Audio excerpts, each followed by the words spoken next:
get your position. Yeah, so I would say that I think the less abortion, the better. I would say that I think that there can be legitimate use of state regulation. I would say that it should always be targeted towards the medical practitioners and the medical institutions themselves rather than any woman who's going to get one. In the same way that any type of unlawful medical procedure like removing someone's kidneys target the medical practitioners for that. When it comes to the idea though of when exactly we There's grant, a whole lot of yaps. I think there's a lot that can be said there. There's a lot of that's true. Well, you asked me. I was asking my positions. This isn't telling us your position. Like what? I want to be just about talking. details. I'm sorry, I could not contain myself. But Poker just yawned. Yo, the way he yarned was hilarious. Yeah, Peter, do you know That what? was boring.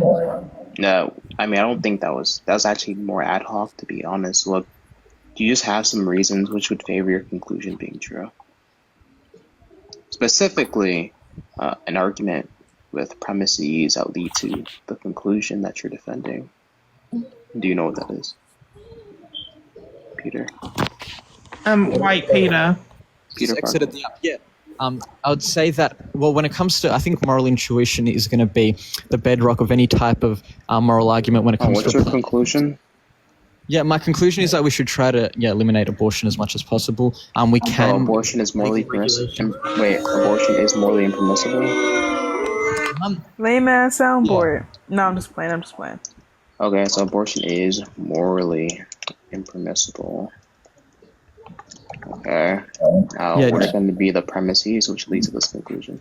Yeah, well, no, I'd say generally. So I'd qualify by saying generally speaking, because of proximity to consciousness, we felt... I want to say abortion is generally... when you have an unspecified statement, it's already a general statement. When you say abortion is morally impermissible, you don't need to add the general. It just already is a general statement. So... But you can qualify it because people take different positions to the extent which it's viewed as permissible versus impermissible. That doesn't negate what I just said, though. No, but I'm just You're qualifying. saying abortion is generally morally impermissible. I'm just saying that you don't need to add the general. This is already a general statement because I think in these conversations it's going to be asked, do you believe in any exceptions? So I thought I'd just qualify from the get-go. I think it makes sense to do so. Just give the argument for why most situations of abortion is morally impermissible. Mm-hmm. Yeah, because I think of proximity to morally relevant features about human organisms, like their consciousness. I think that in order to have a consistent standard, then we're going to have to say that once there's a unique human organism which is going to have these morally relevant features, if it's not unalived, then we should ensure and protect its right. What's premise one? I mean, I can formulate, a specific deductive argument if you like. So it would be, so I could say something like, if unaliving an adult human is impermissible, then unaliving a fetus is impermissible. Unaliving an adult human is generally impermissible, therefore unaliving a fetus is impermissible. And the reasoning is going to be because there's no morally relevant distinction which would justify unaliving one. Generally speaking, that couldn't also be used to unalive the other. I think people like Singer are consistent when they say that if we allow for abortion, we're going to have to allow for infanticide, morally speaking, to be consistent. But the issue I take with them is that we shouldn't allow infanticide. Therefore, we also shouldn't allow abortion, generally speaking. We should work to reduce it. Oh my God. Great, man. That's great. Who's writing your argument? It's a whole lot of yap. Tucker, clock his fucking tea already. Damn. Please do, seriously. There's so many. So if killing an adult human is impermissible, then killing a fetus is impermissible. Killing a human is impermissible. So abortion is morally impermissible. Well, if you're just gonna say abortion is just the killing of a fetus, that's fine. So then it's a valid argument. Now I'm gonna want an argument for the conditional, and I guess specifically before we even get into the conditional, I just want an argument for the predicate within the conditional. Do you know what that is? Yeah, but no, I would say there's no morally relevant feature which would justify one but not the other. I asked for like the predicate Yeah, though. but what predicate? What predicate? There are a variety of predicates there. Yeah, that's what I'm asking you. So, but which So when you make a predicate? proposition, there's a predicate. So that's the question for you. Yeah, what's the predicate? Of what? The proposition. But there are two propositions there. So which one are you asking for? The first one is the conditional, and then the second one is yeah. So Yeah, premise how do one we? is one proposition, right? So I just want the predicate. So when you say, Dude, you guys dig into this Killing way an too deep. argument It's really is simple. permissible, or tell me the predicate you're cashing out. Wait, do you think there's one predicate of a conditional? No, there's two. Exactly. You just said Yeah, one. I specified. Yeah, I specified. Did you Yeah. hear my specification? So which one are you asking for? The first one or the second one? I don't think this is. I said the first one. Frustrating. Killing an adult human is impermissible. I asked that one. I specified. Yeah. So, say it again. I didn't hear you. So killing an adult human is impermissible. What's the predicate? Yeah. But if killing an adult, it would be impermissible. It's impermissible to kill an adult human female. Yeah, Human. but they tell me like the predicate you're using. Yeah. Yeah, can you tell me the predicate you're using? Yeah, I'm predicating of the action of killing a human, male or female, Do an you adult. understand the question here? Obviously, there's a predicate, but there's different kinds. Yeah. So Yeah. it depends on the context which you're asking. That's what I'm saying. So it would be What do you mean depends on the context of predicating your argument? impermissibility to a particular act. What's the predicate? We're predicating impermissibility, impermissible. No, obviously that's the predicate. But there's, okay, here, I'll just lecture you real quick. So there's different kinds of predicates when you make an argument. That's why I'm There's asking. substantial, what are you just asking calm, for? yeah, there's different kinds of predicates. There's substantial ones, there's relational ones, and there's going to be quality kinds of predicates. Are you familiar with this concept? You asked me how to categorize the type of predicate that I'm employing. Yeah, it'd be a categorical one, sure. Okay, so You just if it's a specify- categorical, wait, just hold on. Yeah, so when you're applying some categorical predicate, you're just saying that there's like some substantial predicate, where necessarily it's going to be the case that killing a human being is wrong because it fits in the category, or substantial in that sense. Yeah, I don't think we necessarily have to say it's substantial, but sure, we can, especially if we adhere to process. I mean, if ontology. it's sufficient, then it doesn't seem like you have an issue. But not everybody posits substances into their ontology. I grant that. And I think language is an extension of that. So No, I grant that. Not everyone doesn't uses have to be substance. that. That's why there's different kinds of Yeah, predicates. it's going to be categorization based upon certain features of the subject that we're concerned with. Yeah, no, I acknowledge that. Yeah. But Yeah, so- anyway, so just what's the argument for this then? That killing a human is going to be in the category of impermissibility.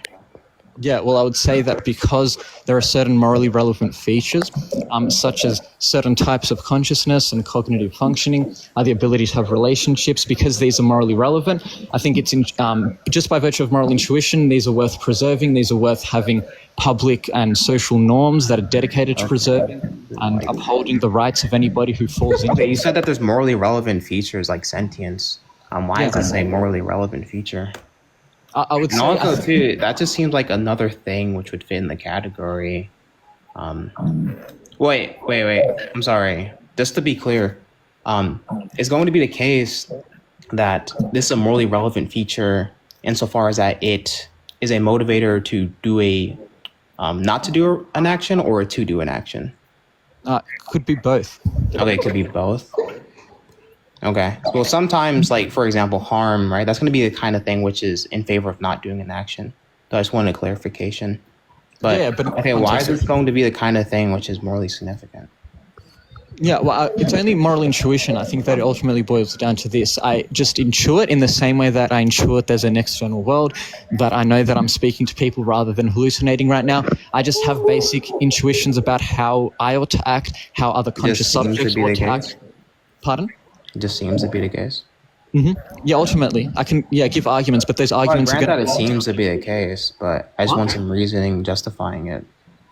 Yeah, I mean, because I would say that there are certain types of qualitative properties only present in experience, like that of pain and pleasure. So one example would be if somebody is capable of feeling pain and pleasure, then we should try to minimize their pain and maximize their pleasure. I would say that if we... But this doesn't explain why it's in the category of impermissibility.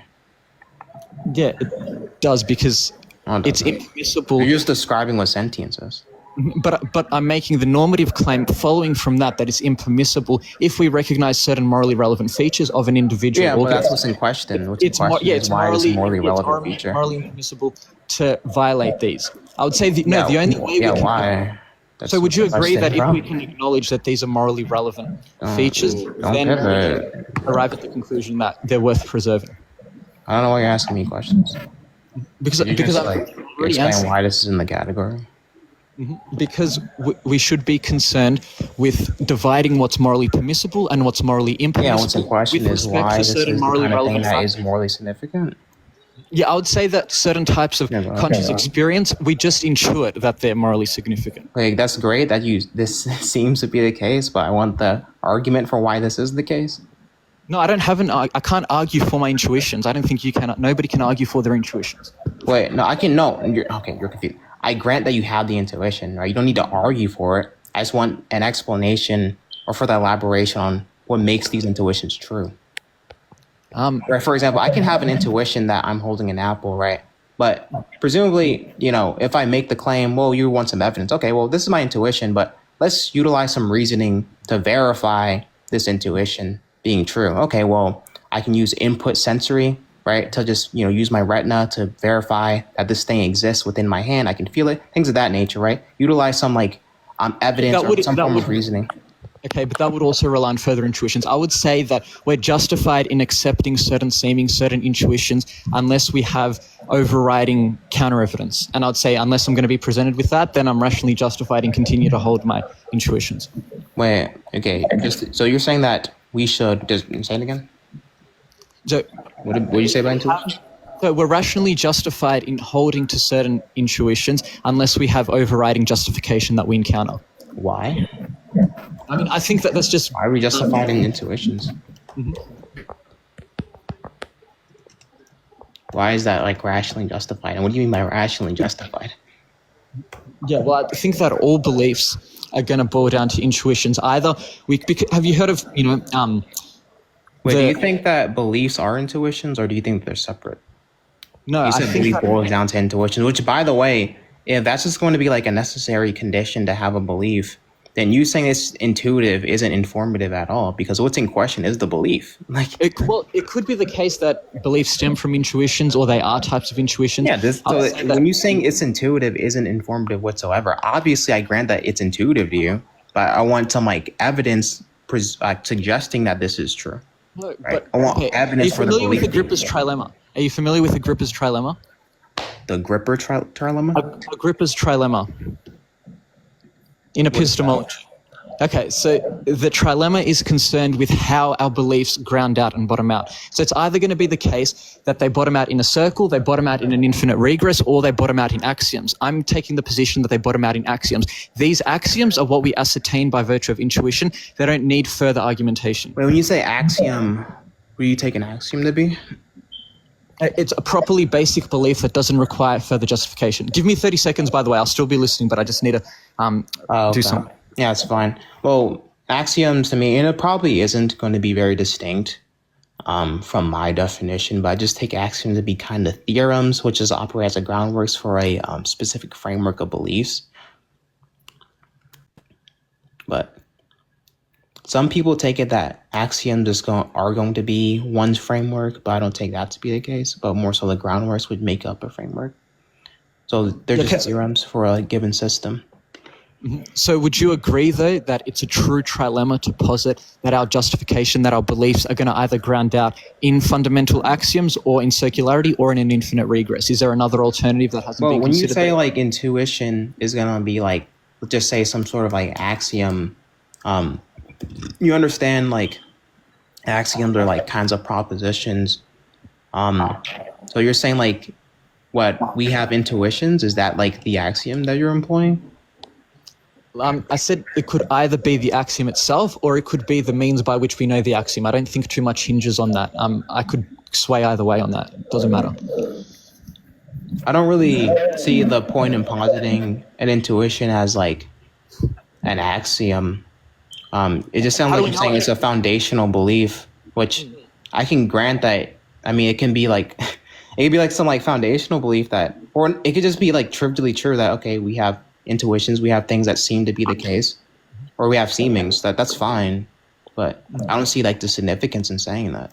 But how do we know axioms? How do we know what correct axioms are? How do you know what axioms? I'd say the process by which we know is one of intuition, if you can even call it a process. By the way, I don't know why you're asking like if we have like some knowledge of axioms. What is that supposed to mean? Yeah, why are you asking this question? Because if we don't have knowledge of them, then they're not going to be justified beliefs. But I'm maintaining that these axioms, including moral axioms, essentially are justified beliefs. Wait, I'm sorry. You're positing moral axioms? You know, like moral axioms deviate from like traditional like understandings of axioms, right? Depending on the theory, it can. Yeah. Moral axioms really are just like analytical for. Yeah, moral axioms are like more so like analytical reductions on like terms such as good and bad. Traditional axioms don't really operate that way, right? No, but the conventional definition of an axiom in this context in epistemology would just be a proposition that doesn't require further argumentation to justify. So like, I think there are truths about morality that fall into this category. I think there are truths about logic, about the external world. Yeah, it's just a proposition which is like self-verifiable and doesn't require evidence. It's self-evident. I grant that, right? But the thing about that is that like things such as like one's framework. I mean, I guess it depends on how you're applying it. You're saying that this intuition is going to be like the building blocks for your framework, or just really just integral to your framework. I guess hold on. Let's lay something out clear. Just explain to me how an intuition is going to be relevant or any like more like has any like moral significance. Yeah, well, in the realm of in the domain of morality, Agrippa's trilemma when it comes to our moral beliefs is still going to apply. So either they're going to ground out in axioms, which is the view that I take, they're going to ground out in an infinite regress, or they're going to ground out in a circle. I'd say the other two are incoherent or extremely implausible. Okay, you said it's going to ground out in an axiom. Mm-hmm. The axiom is a self-evident proposition. Mm-hmm. Okay, and then you just take it to be a self-evident proposition. All right, that's fine, but my question was, how does this have any moral significance? Like, when we have, like, moral axioms, right, they're just analytical reductions on, like, terms such as good and bad, right? So if I say, like, well, you know, positive utility is good, and someone asks me, well, why is that good? Like, okay, it's just, like, tautologically true. Like, you know, it's just true by definition, because good in utilitarianism is positive utility. So that's why I'm trying to ask, like, okay, well, what is intuition and how does this like have any significance within your moral framework? Yeah, I don't think it just seems like it's some like epistemic tool rather than like some moral, like a thing, a part of your moral framework. Yeah, but because they're related, I don't think they necessarily need to be tautologies. I would say that certain basic moral principles, such as we should be committed to reducing pain, all else being equal, that's something which I don't think requires further justification or further argument. You could think that, but I need the justification. I mean, it can sound like intuitive to you, like that it's like wrong, but I would still like need the justification. I need to make sure you're systematically correct. I don't give arguments and justifications for what, for how I demarcate between beliefs which I accept based upon intuition versus beliefs which I don't accept upon intuition. Yeah, but I already grant that you have an intuition when you make these claims, right? You're not really saying anything substantial, because at least to me, it just seems like, well, you're saying you have this belief, and a belief is just, you know, an affirmation towards a proposition, right? Obviously, I grant that you have an affirmation towards this proposition. But can you just give the justification for why it's true? No, because axioms don't require further justification. That doesn't mean that I'm not rationally justified in believing them to be true. They don't require additional external justification based upon some type of argument. What do you think, okay, hold on. You're saying that, well, it's an axiom, but it doesn't seem like you demonstrated like how it's an axiom at all, because you never explained how it corresponds within your framework.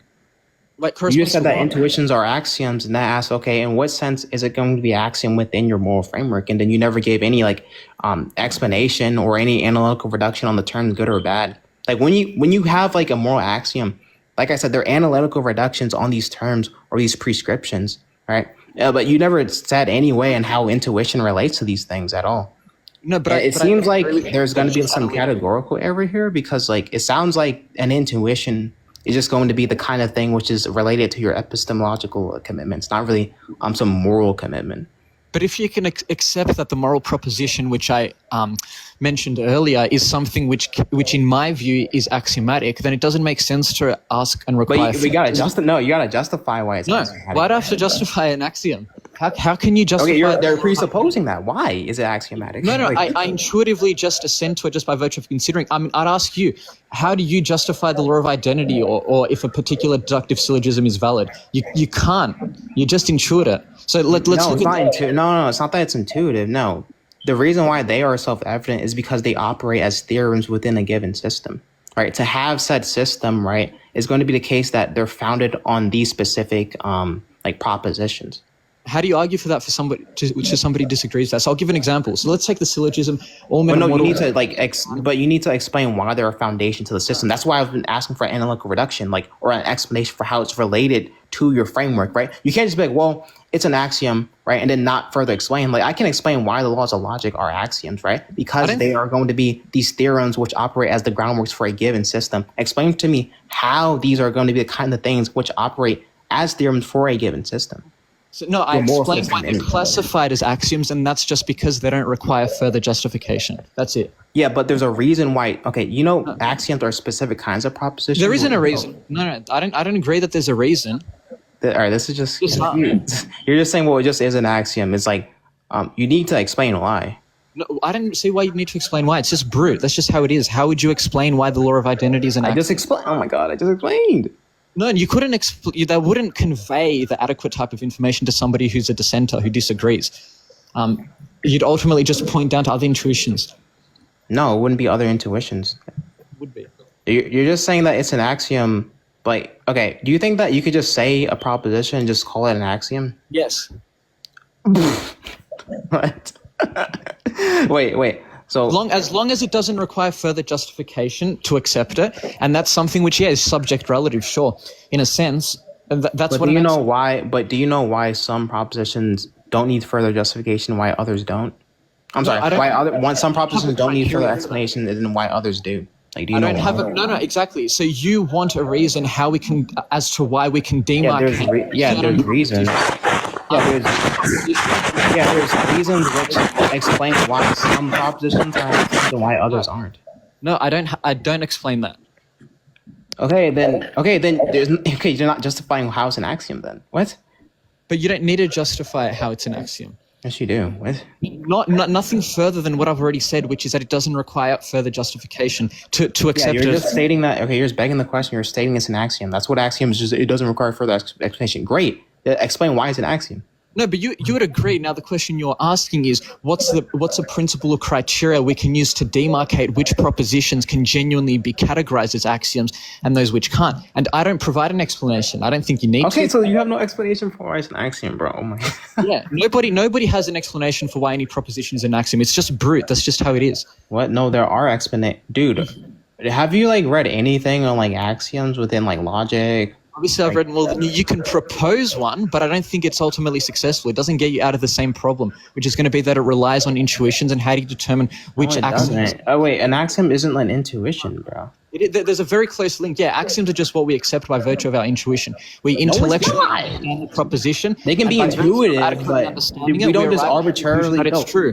Peter, we don't arbitrarily just pick a proposition and just call it an axiom to say it doesn't need further justification. That's not how that works. It depends on what you mean by arbitrary, but how else would you give further justification? You can always be asked to give further justification. You collapse into an infinite regress of justification, which doesn't get you anywhere. No, it's not. That's not. Okay, look, when we have an axiom is a formula assumed to be true within a system used as a basis for inferences. Right, so it needs to apply, so it can be self-evident or true by virtue of its given system, right? And it's used as a basis for to form inferences. Why does it have to be with reference? So when you just say, well, hey, something is intuitive, okay, right? You're just saying that it's going to be self-evident within a given system, right? That's what makes it self-evident is What do you because mean it's by always given true within said system. Yeah. Why does it have to be with reference to a broader system? I don't understand why. The pro education is here. Okay, this is always this guy's. No. Anyway, sorry, say it again. I can't even remember what I said. No, I said, what was the question you asked? I forgot what I just said. I didn't ask. Yeah, no, I'd say, okay, why is it the case that it needs to reference some broader system? As a case, it needs to. Yeah, you're saying with That's what respect- makes it. Because that's what makes it self-evident. Why? Why? You need to give justification for Yeah, that. I could probably try to give an analogy. Yes.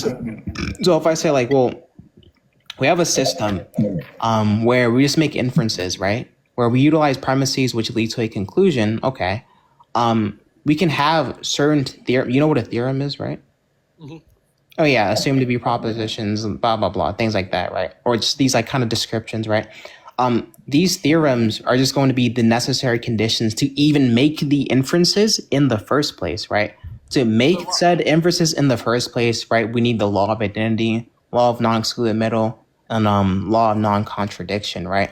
And then we understand that when we utilize these propositions within this system, they always are true within said system. Why do we need these things are always true? Wait, what's up, bud? Why do we need these axiomatic propositions to make inferences? Why do we need axiom? Wait, I'm sorry. Say it again. Why do we need axioms to make inferences? Yeah. That sounds like a confused question. If we don't have the law of identity, then I mean, there just isn't a proposition in the first place.